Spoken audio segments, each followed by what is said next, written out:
আপনারা একটা জিনিস দেখেন, আগে অ্যাকাউন্টসের বিভিন্ন সমস্যা ছিল। একটা স্মার্ট অ্যাকাউন্টিং সফটওয়্যার ব্যবহারের মাধ্যমে এই বিষয়টাকে আরও সহজীকরণ করা হয়েছে, যেখানে আমাদের অনেকেই কাজ করছেন। আমি তাদের প্রতি ধন্যবাদ জানাই যে তারা অনেক কষ্ট করে পরিশ্রম করে এই স্মার্ট অ্যাকাউন্টিং সফটওয়্যারটা তারা সহজেই এটা ব্যবহার করতে ইউজ টু হয়েছে।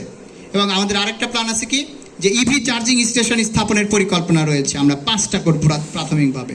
ঢাকা স্টিল টঙ্গীতে, আমাদের এখানে চট্টগ্রামে একটা হবে, আগ্রাবাদে একটা হবে, নাসিরাবাদে একটা হচ্ছে কারখানা। তাহলে এখানে 3টা গেল, আর ওখানে একটা, আর একটা হচ্ছে সার্ভিস আমাদের ঢাকা আঞ্চলিক অফিসে। তাহলে ঢাকা, টঙ্গী, তারপরে এখানে যদি আমরা করি, আমরা যদি বগুড়াতে একটা দিই, তাহলে যদি আমরা ইভিটা যে প্ল্যানটা আছে, ইভি যদি আমরা পেয়ে যাই, তাহলে পরে আমাদের এই চার্জিং স্টেশন ফ্যাসিলিটি দিয়ে আমরা ইভি বাজারজাত করতে সক্ষম হবে বলে আশা করি।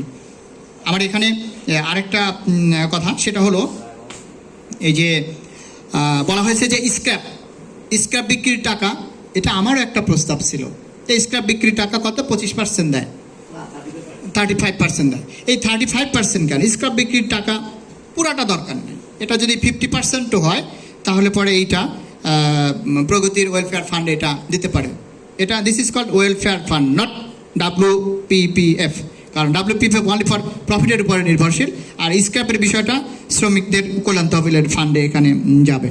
আরেকটা বিষয় হলো যে আপনারা বলেছেন এই 5%-এর টাকা খুবই দ্রুত দেওয়ার জন্য। এই একবার গেল, 2বার গেল, 3বার গেল, তাহলে তো আবার আপনারা যদি বলেন যে এখনই আবার 5%-এর টাকা দেওয়া লাগবে, অ্যাকাউন্টস কি বলতেছে? অ্যাকাউন্টস বলতেছে যে না হলে আর টাকা দেবে না। তারপরে তো কোনো একটা সিস্টেম মাথার মধ্যে একটু গিলু হয়তো আছে, যার কারণে কোনো একটা সিস্টেম বের করে কিন্তু এই আমরা এই যে কয়েকদিন আগে কত 20,000 টাকা আমরা প্রদান করেছি।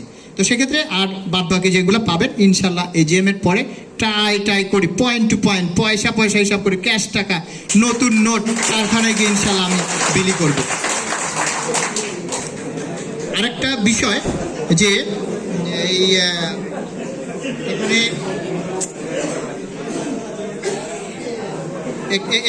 একটু আপনারা একটু ইয়ে করেন যে আমি কারখানায় গিয়ে শ্রমিকদের সামনে গিয়ে আমি কিন্তু শ্রমিকদের সামনে গিয়ে কি বলতাম যে এমডি যদি চুরি করে গলা চাপে ধরেন, এমডি যদি দুর্নীতি করে হাত কাটে দেন, কিন্তু সামনে এসে বলতে হবে, নট পিছনে। কারণ আপনি পিছনে সামনে আমি এতগুলো কথা বলতেছি, this is the documentary evidence from my side.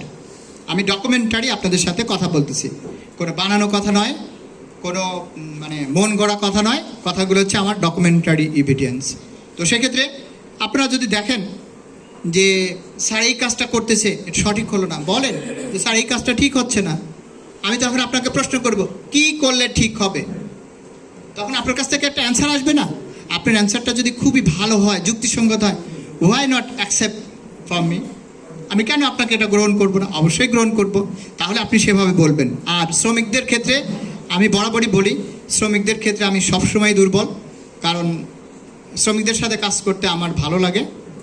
আমি যেটা ইস্টার্ন কেবলসের সাথে করেছি, আমি যেটা অ্যাটলাস বাংলাদেশ লিমিটেডের সাথে করেছি, আমি যেটা ন্যাশনাল টিউবসের সাথে করেছি, ঠিক প্রগতিতে এসেও কিন্তু কারখানাটা দূরে হয়, তাই আমি খুব বেশি যেতে পারি না। যদি কারখানা আর অফিস যদি একই সাথে হয়তো আমাকে আমার অফিস রুমে খুব কমই পাইতেন, আমি সারাক্ষণ ফ্যাক্টরির মধ্যেই থাকতাম।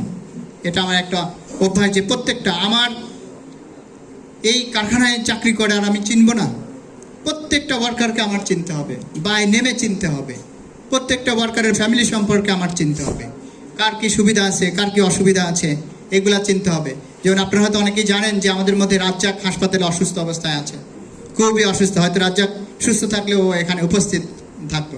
আমরা তার সুস্থতার জন্য আল্লাহর দরবারে দোয়া কামনা করি। তো আমি আপনাদের কথাগুলা শুনেছি, আপনাদের যে সমস্ত কথাগুলো আপনারা বলেছেন, আপনাদের লিগ্যাল দাবি আমি একটাও অমান্য করব না, বাট ইললিগ্যাল দাবি আমি মানব না। এই কথাটা কারখানাতেও বলেছি, এখানেও বললাম। চেয়ারম্যান মহোদয় আপনাদেরকে বলে গিয়েছে, আসলে আমার কাছ থেকে আপনারা সহযোগিতাই পাবেন, অসহযোগিতা পাবেন না। এখন পর্যন্ত যে সকল কাজগুলো আমি সম্পাদন করেছি ওনলি ফর প্রগতির জন্য, আমার ব্যক্তিগতের জন্য আমি কিছুই করিনি। কয়েকদিন আগে আমার সম্পদের হিসাব নিয়েছে, আমার সম্পদ আসছে কত 32 লক্ষ সামথিং। আমি কত বছর ধরে চাকরি করছি, আমার এই 32 লক্ষ টাকার সম্পদের মধ্যে, আমার ব্যক্তিগত সম্পদের মধ্যে আছে আমার বাড়িঘর,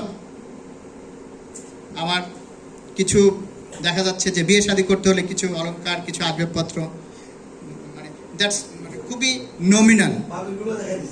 নো, সে চাকরি করে তারটা তার কাছে, বাট আমারটা আমার কাছে। তো আমি এই কথাটা